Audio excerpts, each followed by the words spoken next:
नमस्कार, बिहार मिथिला न्यूज़ में आपका स्वागत है। मैं हूं मनोज और बड़ी खबर हम बता दें कि दरभंगा से जो मीडिया में जो रिपोर्ट आ रही है वो है ऑनर किलिंग का। क्या है सच्चाई हम आपको बताते हैं, समझिए। प्रेम प्रसंग के कारण एक पिता ने अपनी पुत्री की निर्मम हत्या कर शव को नदी किनारे फेंक दिया, लेकिन इस बात की सूचना मोरो थाना में दिया कि उसकी बेटी लापता हो गई। दूसरे दिन उसका शव नदी में मिला।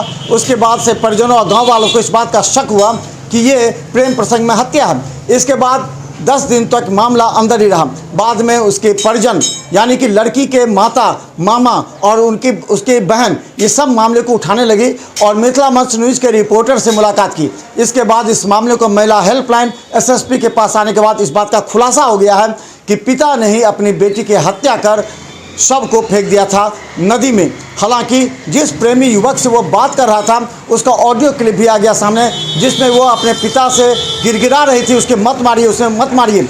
इस बात के वीडियो क्लिप आ जाने के बाद इस बात का अंदेशा महिला हेल्पलाइन को हो गया कि उसकी हत्या हुई। हालांकि एसएसपी ने कहा है कि पोस्टमार्टम रिपोर्ट आने के बाद ही इस मामले का खुलासा होगा, लेकिन मोरो थाना में हत्या का मामला दर्ज करने के लिए महिला हेल्पलाइन ने कह दिया। आज हम आपको दिखाएंगे, दिन भर बने रहिए हमारे साथ, इस पर हर अपडेट आपको हम दिखाते रहेंगे।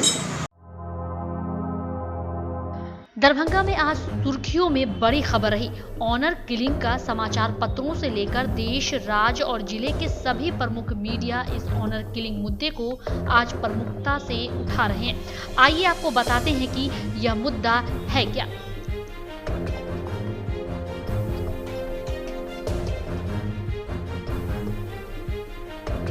मिथिला मंच न्यूज के रिपोर्टर से एक लड़की ने संवाद स्थापित करते हुए कहा कि उसकी बहन की हत्या हो गई है, लेकिन मामला उसके पिता से संबंधित है और इसके पिता आपराधिक छवि के हैं, इसलिए उसे भय रहा, जिसे लेकर पीड़ित ने मिथिला मंच न्यूज संवाददाता से संपर्क किया। उसके बाद इस गंभीर मुद्दे को जोर शोर से उठाया महिला हेल्पलाइन, महिला थाना और एसएसपी तक। उसके परिजनों से मिलने के बाद जो सनसनीखेज खुलासा हुआ वह सभी को चौंकाने वाला था।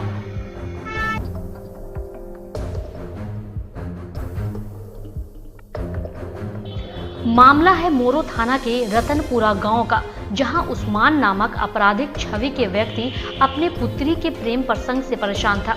कहा जाता है कि उसकी पुत्री कटिहार के एक युवक से प्रेम प्रसंग में फेसबुक के जरिए थी, जो उस्मान को खलने लगा था। हालांकि उस्मान ने अपनी बेटी की शादी एक उम्र दराज लड़के से तय कर दी, जो परिजन एवं लड़कियों को मंजूर नहीं था।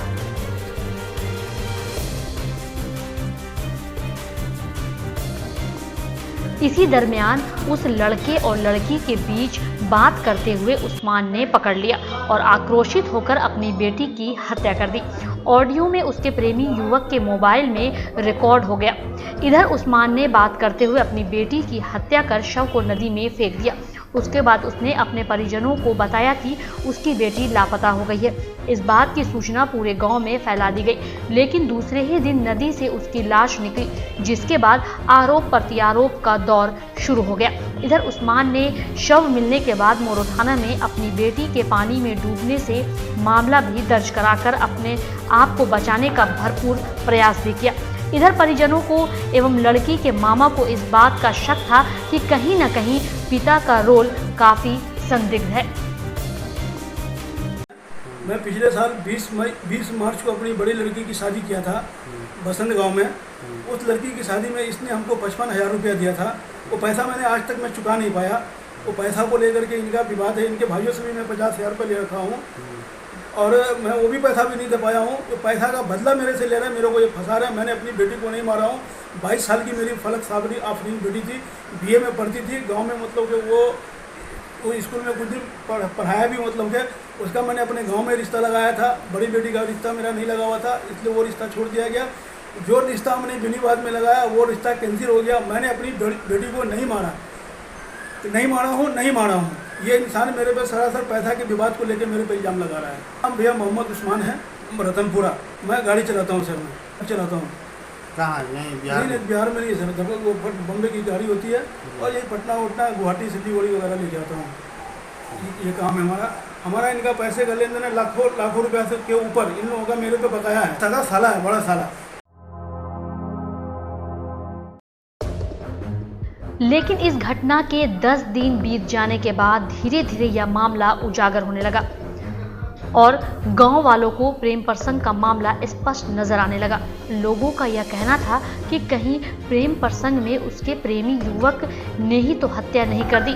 लेकिन धीरे धीरे यह मामला मिथिला मंच न्यूज़ के संवाददाता अजीत को मालूम हुई और अजीत ने सीधा उसके परिजनों को महिला हेल्पलाइन और महिला थाना ले जाकर इस बात की जानकारी दी। हालांकि बाद में महिला हेल्पलाइन के अजमतुल निशा के द्वारा उस्मान को बुलाया गया तो उसके बातों से स्पष्ट पता लगा कि वह कुछ छुपा रहा है। यहाँ तक कि उस्मान ने अपने मोबाइल से महिला हेल्पलाइन के अजमतुल निशा को अपनी पत्नी से भी बात कराया, लेकिन उसकी पत्नी खौफ में नजर आई। इस बात का एहसास अजमतुल निशा को भी हो चुका था।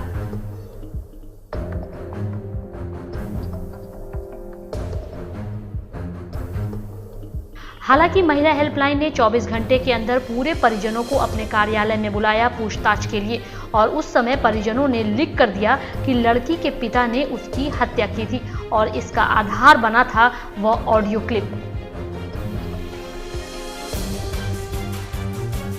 बहन और 5 बच्चे हैं, हमको हाजिर कर दीजिए।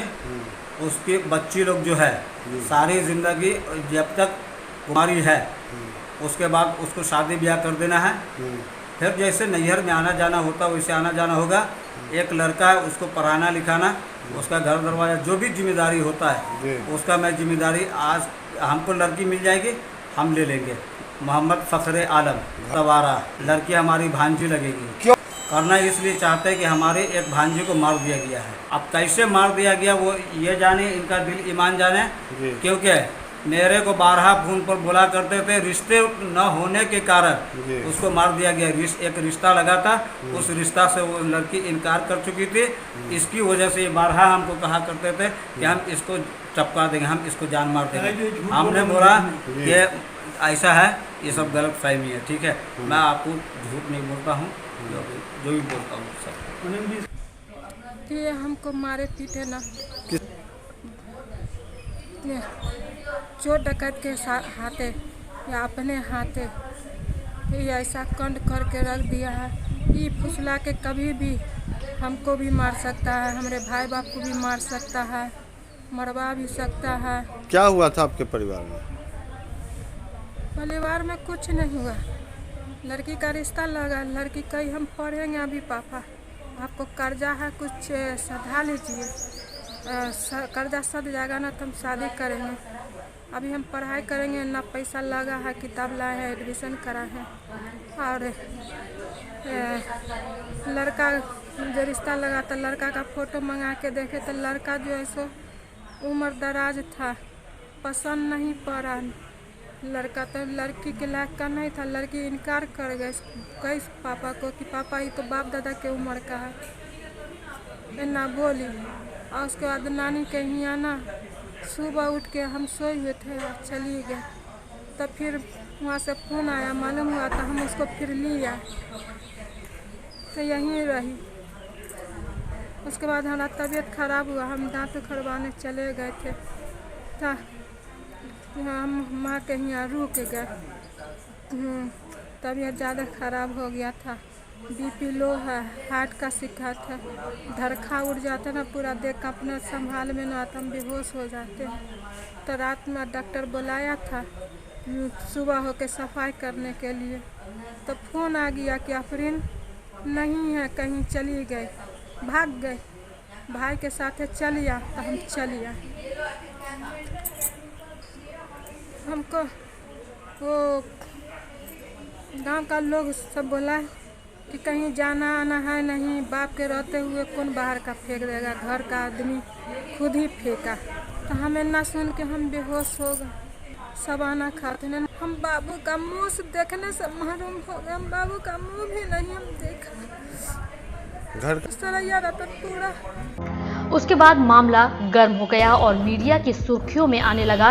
परिजन एसएसपी से भी मिलकर उस्मान के खिलाफ शिकायत दर्ज करते हुए आशंका जताई गई कि उसने ही उसकी लड़की की हत्या कर दी है। प्रेम प्रसंग में हत्या का मामला सामने आने के बाद एसएसपी ने कहा कि पोस्टमार्टम रिपोर्ट आने के बाद ही बहुत कुछ सामने आ सकता है। वहीं दूसरी तरफ अब महिला हेल्पलाइन इस मामले को लेकर के मोरो थाना को प्राथमिकी दर्ज करने के लिए भी आग्रह किया है। मोरो थाना पर निर्भर करता है कि मोरो थाना जांच के बाद प्राथमिकी दर्ज करती है या पोस्टमार्टम रिपोर्ट के आने के बाद। लेकिन सूत्रों की माने तो रतनपुरा गांव में उस्मान के नाम से दहशत है और उस अपराधी छवि का बताया जाता है। हालांकि दरभंगा एसएसपी भी इस मामले को अब गंभीरता से ले रहे हैं। अजीत के साथ ब्यूरो रिपोर्ट, मिथिला मंच न्यूज।